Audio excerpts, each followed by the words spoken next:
Yeah, so thank you, everybody. I didn't look at the schedule closely enough to realize I was following the Miracle on Ice talk, so please, set your expectations a little bit differently for me. So I'm honored to be here today. My name is James Press, and I was asked to give a Geo-PIT talk about what I, as a young person who's new to the profession, finds particularly exciting about geotechnical engineering, and what I think drew me to the profession. So when I thought about how I wanted to answer that question, the first thing that came to my mind was actually how I almost didn't join this profession at all. How historically I just, didn't think of myself as the engineering type and, struggled with math and science a little bit. So I asked if I could give a talk about how I almost became an English major, and I thought that would be kind of absurd, but they actually said yes, and that's what you're going to get today. So, thank you for being my captive audience. But ultimately, yeah, I think it's a somewhat unusual tale of one person's entry into this profession, but I think there is a little bit of insight as I talk about just mentorship and being a student and the kind of opportunities that we have, maybe sometimes the limits that we impose on ourselves that we need to reevaluate. So just a little bit about myself. I grew up in Hershey, Pennsylvania, which is, Chocolate Town, USA. It used to smell a lot like chocolate when I grew up there, and it doesn't anymore, so I don't know if that's a commentary on how business is shifting, but I graduated in 2017 from Villanova with my bachelor's in civil engineering, and then went back and got my master's 2 years later under Dr. Andrea Welker was my advisor, and if she's here today, I hope I don't embarrass her. Oh, I see her back there. Hi. And so now I live and work outside of Philadelphia, Pennsylvania for a great little company called Aterra Solutions, where I focus primarily on the geotechnical engineering of dams and levees, and actually a lot of other stuff. They give me a really great opportunity to work around a lot of different projects, so I really appreciate that. So my goals for this talk, in speaking to the fact that I very nearly became an English major, I want to explain why I love books so much. I want to talk about what I think reading can do for each and every one of us as students, because I'm pretty passionate about education and sort of where that brought me. I want to offer perspective on kind of my unique path to geotechnical engineering by virtue of that talk, and how I put a bunch of self-imposed limits on myself that were ultimately broken down by some great mentors. Finally, I just want to talk about what I find so exciting about the profession and how we can inspire enthusiasm amongst young people, such as myself, but especially people who are still in school, people who are discerning, where they want to go in civil engineering, and even high school students, right? Because you got to get them early. So I put this slide up here just to sort of put us in a common headspace with some ideas.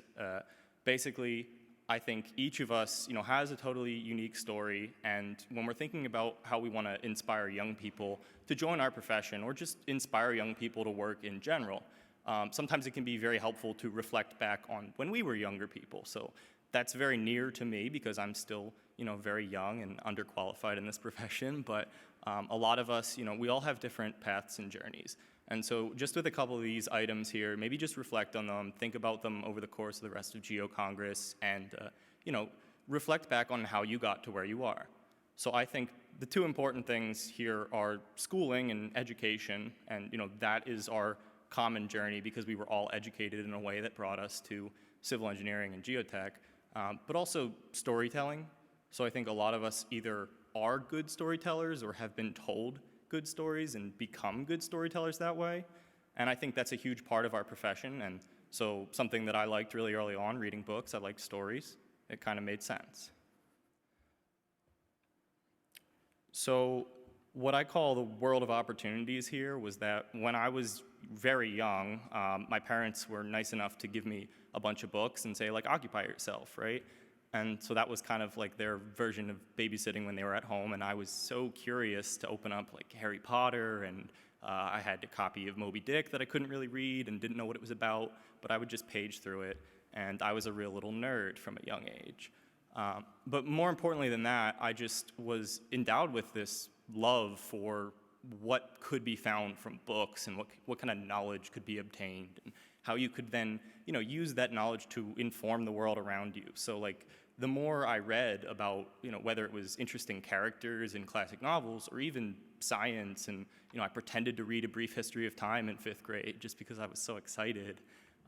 all of that kind of informed my thoughts and theories about what I could do and what kind of problems I could solve. So I was really fascinated by all of that.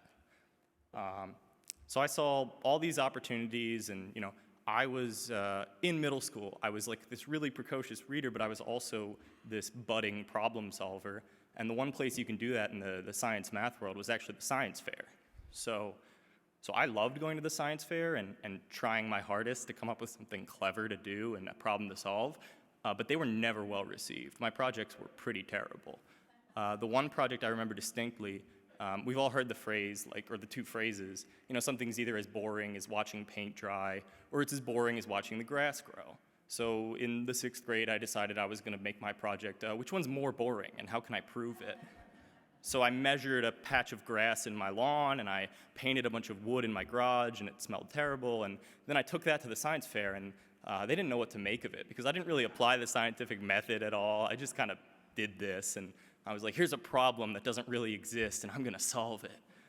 So I wasn't getting that good reception, but I was still reading so much, and I was writing prolifically, and I was getting a lot of attention for that, and my teachers were super supportive, so I said, that's what I'm gonna do. I'll write, and these other little problems and this science stuff, I'm just gonna kind of let that fade away. But when I got to high school, that didn't fade away, and I was still really curious and raised my hand the most in my math and science classes and tried to engage and be a really good student in that respect, but I just didn't feel like it came naturally to me. So at the end of high school, when it was time to pick majors and think of colleges, I was pretty convinced I was just gonna be an English major and continue to read and write and just do what came naturally to me. But I had a really great mentor, and he was my math teacher at the time, and I trusted him, so I said to him, a little bit before it was time to pick majors, hey, what do you make of my selection here? Do you think I should be an English major?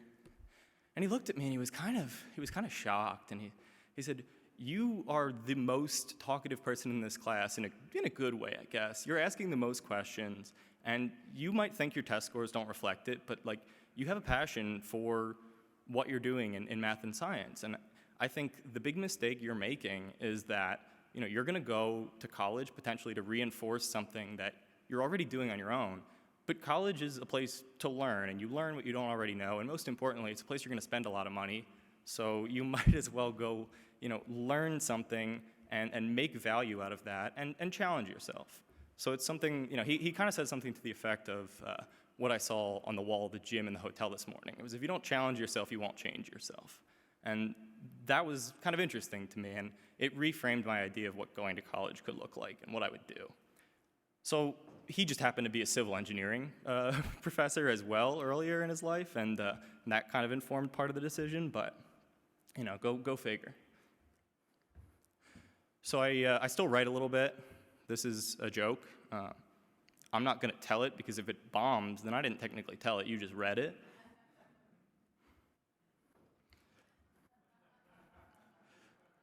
So I want to talk a little bit now about how I exactly discovered geotech and what I think it means. When I became a civil engineering major, got into college, and I just, I kind of floundered around a little bit. I liked what I was doing, and I felt challenged appropriately, but I ultimately was looking for a home, was looking for something that I was passionate about. And as it turned out, my soil mechanics class, my junior year, was the first time that I felt like I really identified with material. I felt like I was passionate, and there was this world of problem solving that I just, had never really encountered before. It was kind of this holistic approach to open-ended problems where, there was something different about the math and the science. There was something different about the fact that, your professors could name their relation to Terzaghi and Peck, like a 6 degrees of Kevin Bacon kind of thing. This was a very personal field, and it was very much a sharing community. So I liked that. I liked that you could innovate and interpret a broad variety of material and data, and I thought that that was very different. And so that I was engaged in these classes. I was asking the most questions. And ultimately now, the way I see geotech is it is a field where we are gathering information, we're working our butts off, but we're also telling stories. We're telling stories about the world that we live in, the subsurface geology, obviously, the real practical stuff, but then we're telling stories about how we got the knowledge and the data and what that means going forward. So we have a lot of room to innovate, and we have a lot of room to be creative, which is all stuff that I valued a lot. And then there's a picture of me meeting a loose dog at a boring job. So with the time I have left, I just want to talk about now how we can use some of the stuff that I've mentioned to promote the profession, which is ultimately kind of the goal of this talk that I get to in a roundabout way. I think there are sort of 3 categories we can use here. Number 1, for the professors in education, to promote the profession, right? I think to get a curious mind interested in geotech, lean into some of the open-ended questions. Lean into the fact that these are broad problem statements with, a ton of data to draw from, and, it's not just hunting for variables and plugging them into equations. It's a lot of consideration and a lot of looking at the history of a site or this or that. So I think when you're teaching, you can explain these things, but ask for the explanations to be brought back to you as well. So get your students super engaged and tell them about case studies, which I find to be the most valuable source of information. It's stuff that really happened. And tell your own stories. Mentors kind of goes the same way. I've had a lot of great professional mentors in geotech and civil, but the ones who were the best were patient with me, they were generous with their time, and they went beyond the easy answers. They didn't just tell me what something was, but they said, hey, do you have 20 minutes for me to tell you about a time that I was in Tennessee for 3 weeks and we discovered this on the site of a dam? And it goes on, but it's fascinating and it's real. And so ultimately, tell your stories and get young people engaged. Finally, Geo-Institute does a lot of things well.